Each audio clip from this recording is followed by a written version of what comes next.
L'histoire de l'Italie entre 1918 et 1940 répond à peu près à la phrase suivante.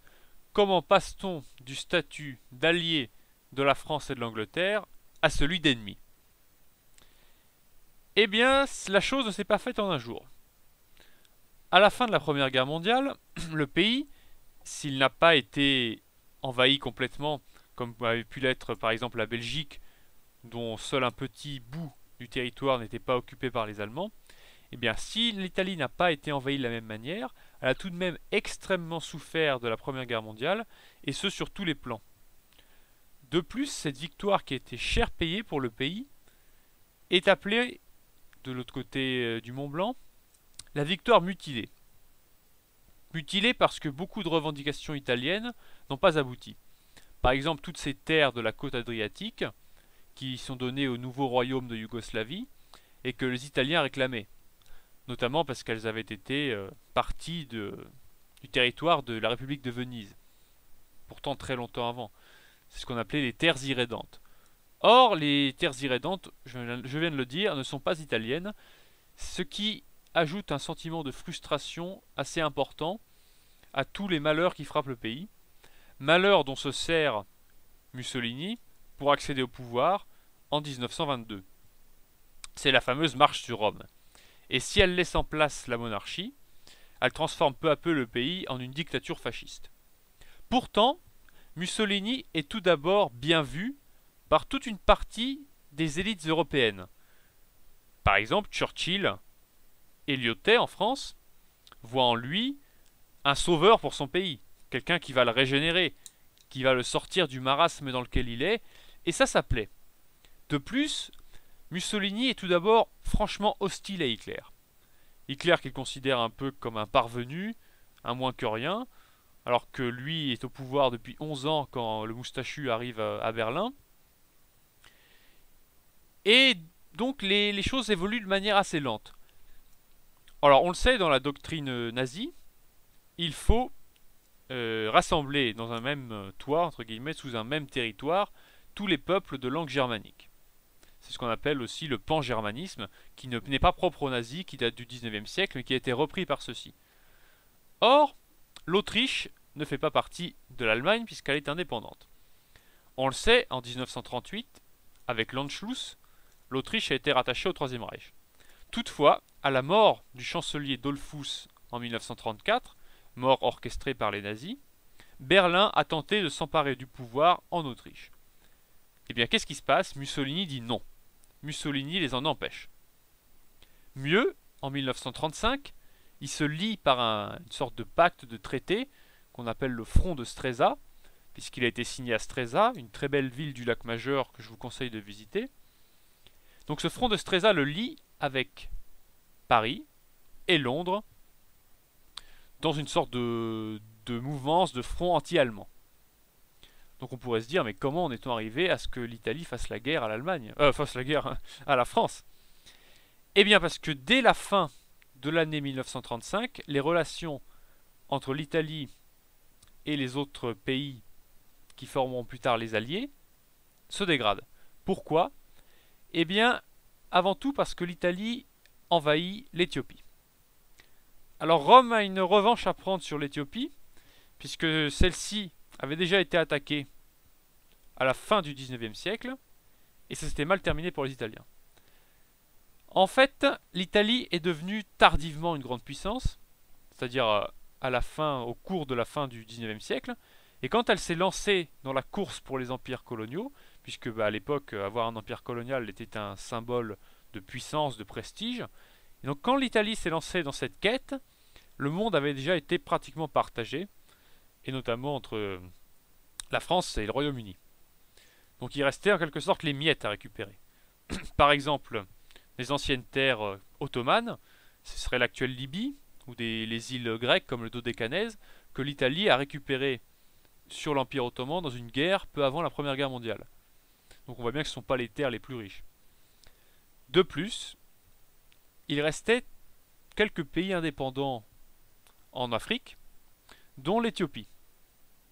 Et l'Italie avait essayé de s'en emparer, ce qui était mal terminé. C'était la fameuse bataille d'Adwa en 1896, qui avait vu la défaite cinglante de l'Italie et protégé l'Éthiopie d'une invasion. Alors, les raisons de cette défaite ne rentrent pas dans le cadre de cette étude, mais on rappellera toutefois que les Éthiopiens s'étaient très bien battus et qu'ils avaient notamment des fusils, des canons en nombre important qu'ils avaient achetés jusqu'en France, et donc c'était pas des gens qui n'avaient que des saguets ou des arcs et des flèches comme on pourrait le croire. Donc Mussolini veut prendre sa revanche en quelque sorte, d'autant plus que le pays possède des terres avoisinantes comme l'Érythrée ou la Somalie, et à la fin 1935, il attaque.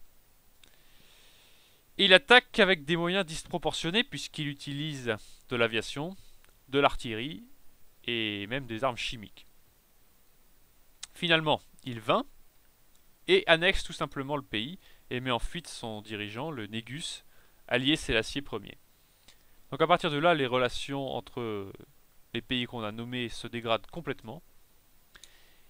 Et l'année suivante, Mussolini il commence à participer à la guerre entre Franco et la République en aidant les nationalistes. Peu après, il se rapproche de l'Allemagne, ce qui est plus conforme à ses vues, puisque l'Allemagne est l'un des seuls à reconnaître la nouvelle Éthiopie italienne, par exemple. Et il signe le pacte anti-Comintern, c'est-à-dire le pacte qui est dirigé contre l'Alliance internationale communiste. Puis, il rentre dans le pacte d'Acier, qui, lui, est une vraie alliance avec l'Allemagne. C'est pourquoi on parle après d'Axe Rome-Berlin-Tokyo, puisque le Japon s'est joint aux joyeusetés, si on peut dire. Donc en 1939, quand la guerre éclate, l'Italie n'était plus à compter au rang des amis de la France. Pourtant, en septembre, elle n'attaqua ni la France, ni ne se rangea aux côtés de Berlin.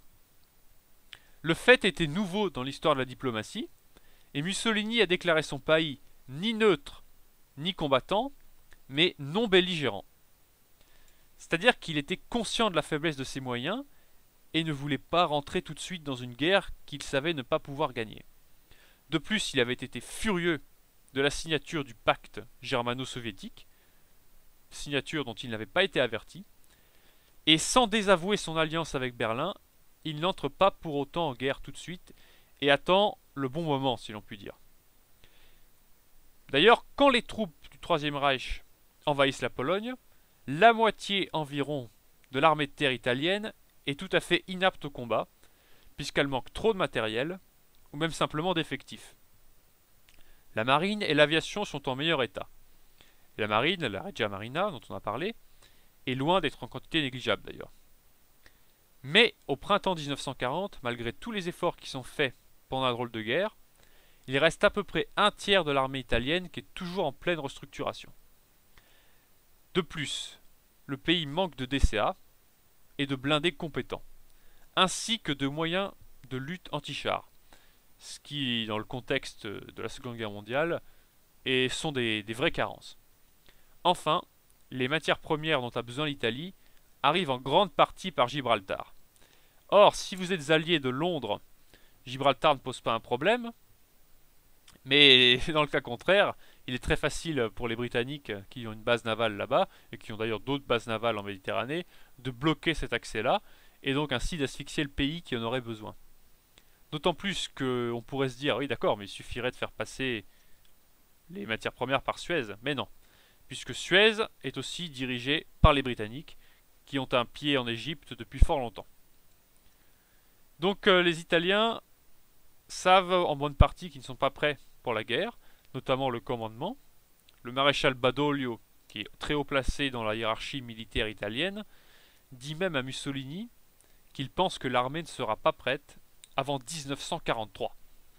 On le sait, le dictateur est passé outre, et dès que la situation lui a semblé propice, c'est-à-dire en juin 1940, quand la France est à genoux, il attaque celle-ci et rentre dans la guerre. Mal lui en prend, puisque d'un côté la petite armée du général Olry lui barre la route dans les Alpes, et de l'autre on sait qu'il a été sévèrement battu en Afrique du Nord, ce qui a amené à l'envoi par l'Allemagne de l'Africa Corps pour le soutenir. Mais ceci est une autre histoire. Donc on voit bien que cette drôle de guerre a des aspects qu'on n'étudie pas forcément souvent, mais qui sont très intéressants. Et on va finir un peu le tour d'horizon de celle-ci par la campagne de Norvège. Et on entendra parler de fameux noms célèbres comme Légion étrangère, Narvik, ou on reverra le général Bétoir.